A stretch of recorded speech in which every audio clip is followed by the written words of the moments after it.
இனி சும்மா வந்து சைன் பண்ணிட்டு ஓபி அடிச்சிட்டு பெஞ்சை தேய்ச்சிட்டு சம்பளம் வாங்கிட்டு போக இது ஒன்றும் பழைய அரசாங்கம் கிடையாது அப்படிங்கிற மாதிரியும், மக்களுடைய வரி பணத்துல சம்பளம் வாங்குற நீங்க நேர்மையோடையும் மனசாட்சியோடையும் சக்கையா புளிற அளவுக்கு வேலை பார்க்கணும் அப்படிங்கிற மாதிரி ஒட்டுமொத்த அரசு அதிகாரிகளுக்கும் விஜய் அவர்கள் போட்டிருக்கிற உத்தரவும் காரசாரமான எச்சரிக்கையும் தான் இப்போ ஒட்டுமொத்த தமிழகத்தையே திரும்பி பார்க்க வச்சிருக்கு. இனி வாங்கின சம்பளத்துக்கு வேலை பார்க்கல அப்படின்னாவோ ஏதேனும் புகார் வந்தாவோ வேலை போயிரும் ஜாக்கிரதா அப்படிங்கிற மாதிரி தான் இப்போ ஒரு தரமான அறிவிப்பு வெளியாகி இருக்கு. அரசாங்கத்துல வேலை பார்க்கிற ஊழியர்கள் எல்லாருமே சிலர் நேர்மையா வேலை பார்த்தாலும் சிலர் சில தவறுகள் செஞ்சுட்டு தான் இருக்காங்க. அலட்சியம், லஞ்சம், ஊழல்னு பல்வேறு தவறுகள் நிகழ்ந்துட்டு தான் இருக்கு. இது மட்டும் இல்லாம பல அரசு அதிகாரிகள் வந்துட்டு பணி நேரத்துக்கு சரியா வராம ஒரு பக்கம் லேட்டா வர்றது மட்டும் இல்லாம சில நேரங்கள்ல சீக்கிரமா வீட்டுக்கும் போயிடுறாங்க. இப்போ ஒட்டுமொத்த எல்லா திருட்டு வேலைகளுக்கும் ஆப்பு வைக்கிற வகையில தமிழக முதலமைச்சர் விஜய் அவர்கள் சூப்பர் ஐடியாவோட இப்ப அதிரடியான உத்தரவுகளை பிறப்பிச்சிருக்காரு. இனி பொறுப்பா வேலை செஞ்சு மக்களுக்கு சேவை செஞ்சா மட்டும்தான் தாவேக ஆட்சியில இருந்து தப்பிக்க முடியும் அப்படிங்கிற மாதிரி, இல்லனா உங்களுடைய வேலையே போயிரும் அப்படிங்கிற மாதிரி தான் விஜய் அவர்கள் இப்போ சாட்டையடி அறிவிப்பை வெளியிட்டிருக்காரு. தமிழக முதலமைச்சர் விஜய் அவர்கள் வந்துட்டு இப்போ அவர் சொன்னது மாதிரியே பல்வேறு அதிரடி மாற்றங்களையும் பல்வேறு தொலைநோக்கு திட்டங்களையும் செயல்படுத்திட்டு வந்துட்டு இருக்காரு. தொடர்ந்து அவர் வெளியிட்டு வர ஒவ்வொரு அதிரடியான அறிவிப்புகளும் மக்களுடைய நலனுக்காக இருக்கிறது மட்டும் இல்லாம ஒட்டுமொத்த தமிழக அரசுமே இப்ப கதி கலங்கி போயிருக்கு. இப்போ தமிழகத்துடைய நிர்வாக கட்டமைப்புல ஏற்பட்டிருக்கிற அதிரடியான மாற்றங்களும் தாவேக அரசுடைய சமரசமற்ற மக்களுடைய நலன்களானது தெளிவான பாதையை நோக்கி நகர்ந்துட்டு இருக்கு. அரசாங்கத்துல வேலை பார்க்கிற ஊழியர்கள் எல்லாரும் சும்மா வந்து ஏதோ சைன் பண்ணிட்டு ஓபி அடிச்சிட்டு பெஞ்சை தேய்ச்சு சம்பளம் வாங்கிட்டு போக இது ஒன்னும் பழைய கவர்மெண்ட் ஆபீஸ் இல்ல அப்படிங்கிற மாதிரியும், அரசு ஊழியர்கள் எல்லாரும் சக்கைய புளிஞ்சு வேலை வாங்குற இது ஒரு புதிய தாவேக அரசு அப்படிங்கிற மாதிரி விஜய் அவர்கள் காரசாரமான எச்சரிக்கையை வெளியிட்டிருக்காரு. மக்களுடைய வரி பணத்துல சம்பளம் வாங்கி வேலை பார்க்கிற நீங்க நேர்மையோடையும் மனசாட்சியோடையும் வேலை பார்க்கலாம் அப்படின்னா 100% உங்களுடைய வேலை போயிரும் அப்படிங்கிற மாதிரி எச்சரிக்கப்பட்டிருக்கு.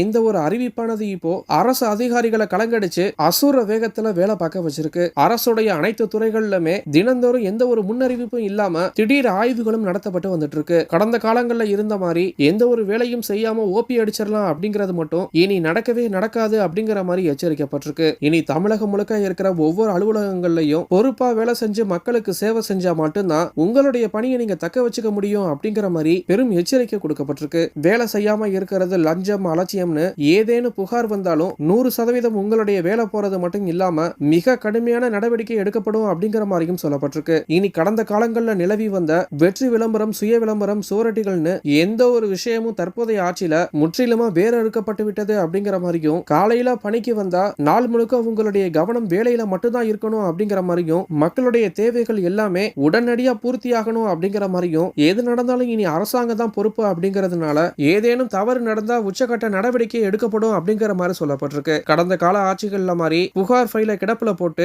சாமானிய மக்களை தங்களுடைய அலட்சியத்தால அலைய விட்டா இந்த அரசு சும்மா வேடிக்கை பார்த்துட்டு இருக்காது அப்படிங்கிற மாதிரியும், பொதுமக்களுடைய கோரிக்கைகளை உடனுக்குடன் தீர்வு காண்பதே தாவேக அரசுடைய அசுரத்தனமான அர்ப்பணிப்புக்கு சான்றாகும் அப்படிங்கிற மாதிரி எல்லாரையும் எச்சரிக்கப்பட்டிருக்கு. இனி ஒவ்வொரு அரசு அலுவலகங்கள்லயும் எக்காரணத்தை கொண்டு மக்கள் எதுக்காகவும் அவங்க காத்திருக்க கூடாது அப்படிங்கிற மாதிரியும், அவங்களுடைய தேவைகள் என்ன அப்படிங்கறத உடனே கேட்டறிஞ்சு அதற்காக என்ன செய்யணுமோ அதை உடனடியா செஞ்சு கொடுக்கணும் அப்படிங்கிற மாதிரி சொல்லப்பட்டிருக்கு. அதே மாதிரி கடந்த ஆட்சிகள்ல லேட்டா வந்துட்டு சீக்கிரம் போயிடலாம் அப்படின்னு மட்டும் நினைச்சிடாதீங்க அப்படின்னும், இனி ஒரு நிமிடம் லேட்டா வந்தாலும் அதற்கான சரியான காரணத்தை சொல்லியே ஆகணும் அப்படிங்கிற மாதிரியும், இனி யார் எப்ப வேலைக்கு வரா எப்ப போறா அப்படிங்கிற விஷயத்தை தெளிவுபடுத்த விஜய் அவர்கள் இப்ப பதிவேட்டிற்கான பயோமெட்ரிக் முறையை இப்ப அறிமுகப்படுத்தியிருக்காரு. இனி ஒரே வாரத்துல தமிழகம் முழுக்க இருக்கிற எல்லா அரசு அலுவலகங்கள்லயும் இந்த பயோமெட்ரிக் முறை செயல்படுத்தப்படும் அப்படிங்கிற மாதிரியும், இதன்படி எந்த ஒரு அரசு அதிகாரிகளும் லேட்டா வந்தாவோ சீக்கிரம் போனாவோ அதற்கான சரியான காரணங்கள் இல்ல அப்படின்னா அவங்க மேல அதிரடியான நடவடிக்கைகள் எடுக்கப்படும் அப்படிங்கிற மாதிரி சொல்லப்பட்டிருக்கு. இனி இந்த தாவேக அரசுல வேலை பார்க்கிற ஒவ்வொரு அரசு அதிகாரிகளும் ஓபி அடிச்சுட்டு போயிடலாம் அப்படின்னு கனவுல கூட நினைச்சிடாதீங்க அப்படிங்கிற மாதிரியும், ஒவ்வொரு துறைகள்லையும் இதை கண்காணிக்க பல்வேறு உயர் அரசு அதிகாரிகளும் நியமிக்கப்பட்டிருக்கிறதாகவும், எங்க என்ன தப்பு நடந்தாலும் அது உடனடியா தமிழக முதல்வர் விஜய் அவர்களுடைய நேரடி பார்வைக்கு வரும் அப்படிங்கிற மாதிரி சொல்லப்பட்டிருக்கு. இப்போ விஜய் அவர்களுடைய இந்த அதிரடியான விஷயங்கள் தான் ஒட்டுமொத்த தமிழகத்தையே திரும்பி பார்க்க வச்சிருக்கு. விஜய் அவர்கள் சொன்ன சில மாற்றங்கள் இப்போ நிகழ்ந்துட்டு வந்துட்டு இருக்கு. இதை பத்தின உங்களுடைய கருத்து என்ன அப்படிங்கறத கீழே இருக்கிற கமெண்ட் பாக்ஸ்ல போஸ்ட் பண்ணுங்க. மேலும் இது போன்ற முக்கிய செய்திகளை தெரிஞ்சுக்க நம்மளுடைய சேனலை சப்ஸ்கிரைப் பண்ணுங்க.